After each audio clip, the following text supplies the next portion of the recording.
क्या कभी आपने सोचा है कि जंगल में खो जाने के बाद कभी आपको ऐसा दोस्त मिल जाए जो बोल भी सकता हो और जादू भी कर सकता हो? तो चलिए सुनते हैं रोशनी और पर्पल बनी की अद्भुत कहानी। बहुत समय पहले एक भव्य राज्य में राजा और रानी राज्य करते थे। उनके पास सब कुछ था, धन दौलत, महल, नौकर चाकर, पर एक चीज की कमी थी, उनकी कोई संतान नहीं थी। हर दिन रानी भगवान से प्रार्थना करती, हे ईश्वर, हमें एक संतान का सुख दे दो।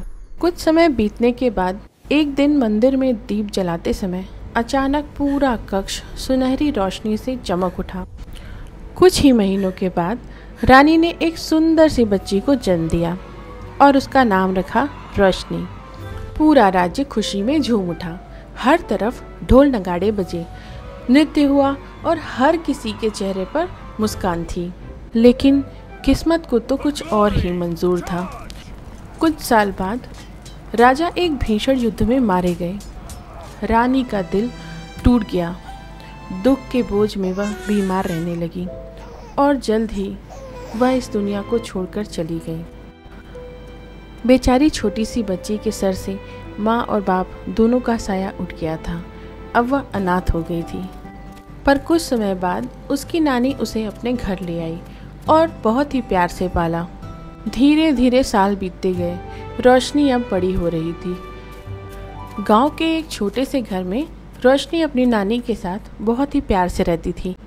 वह नानी के साथ काम में मदद करती थी, हंसती थी, खेलती थी, लेकिन उसके मन में हमेशा एक खालीपन रहता था। एक दिन अचानक नानी बहुत बीमार हो गई। रोशनी ने सोचा, अगर मैं जंगल की ओर जाकर लकड़ियाँ ले आऊँ तो मैं नानी के लिए खाना बना पाऊंगी। वह टोकरी लेकर जंगल की तरफ निकल पड़ी। पर जैसे जैसे वह आगे बढ़ी, जंगल और भी गहरा और डरावना होता गया। पेड़ों की लंबी लंबी परछाइयाँ, अजीब अजीब आवाज़ें और कहीं कहीं पेड़ों के पीछे चमकती हुई आँखें। रोशनी का दिल जोर जोर से धड़कने लगा। अचानक उसे एहसास हुआ कि वह रास्ता भटक गई है। डर के मारे उसकी आंखों से आंसू निकल पड़े। वह सोची, अब मैं घर कैसे जाऊं? तभी झाड़ियों के पीछे से एक बैंगनी रंग की चमकती हुई चीज उछलते हुए रोशनी के करीब आ रही थी। उसके बैंगनी रंग के फर, बड़ी बड़ी मासूम आंखें और उसकी पीठ पर तितली के जैसे पंख लगे हुए थे। वह कूदते कूदते रोशनी के सामने आया और बोला, तुम क्यों रो रही हो? रोशनी चौंक गई। अब तुम बोल सकते हो? खरगोश मुस्कुराया। हाँ, मैं पर्पल बनी हूँ, जादुई खरगोश।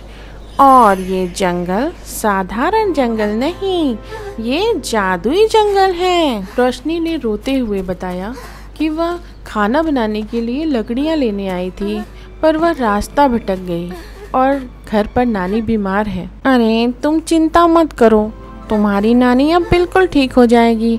अगर तुम्हारी कोई इच्छा हो तो तुम मुझे बता सकती हो।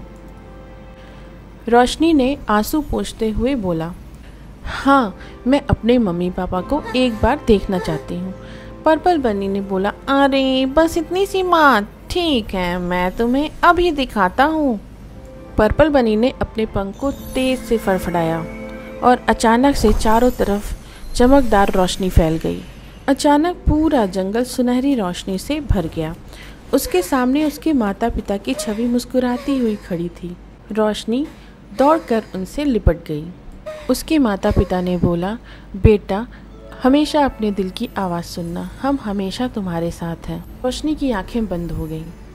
जब उसने अपनी आंखें दोबारा खोली तब वह अपने घर पर थी। उसने देखा नानी अब बिल्कुल ठीक हो गई थी। वह सोचने लगी, क्या यह सपना था या सचमुच पर्पल बनी आया था? तभी उसे खिड़की पर एक बैंगनी रंग का पंख मिला, मानो जैसे किसी ने सपने को सच कर दिया हो। इसीलिए कहा जाता है कि अच्छे दिल और सच्ची भावना वाले लोगों को हमेशा अद्भुत तरीके से मदद मिलती है।